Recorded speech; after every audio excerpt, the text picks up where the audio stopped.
ሉሲድ ድሪም ምንድን ነው? ሉሲድ ድሪም ማለት አንድ ሰው ህልም ውስጥ ሆኖ እያለመ እንደሆነ ሪያላይዝ ወይም አዌር የሚሆንበት ቴክኒክ ነው። በጣም ነው የሚገርመው።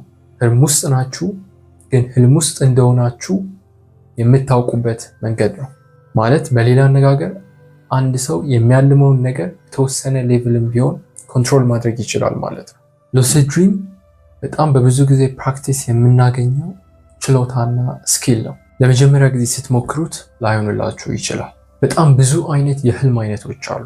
ብዙዎቹ ኢንቮለንተሪ ናቸው፣ ማለት እኛ አስበን አይደለም የምናደርጋቸው። ዛሬ የምናየው ስለ ሉሲድ የሚባለው ነው። እኛ አስበን ተዘጋጅተን ስለምናደርገው የህልም ወይም ድሪም አይነት ነው። በመጀመሪያ ይሄ ሉሲድ ድሪም እንዴት እንደሚሰራ ለመረዳት በመጀመሪያ ስለ እንቅልፍ ወይም ስሊፕ መረዳት ያስፈልጋል። እንቅልፍ ወይም ስሊፕ ስንተኛ 4 ደረጃዎች ይኖሩታል። የመጀመሪያው ደረጃ በመንቃትና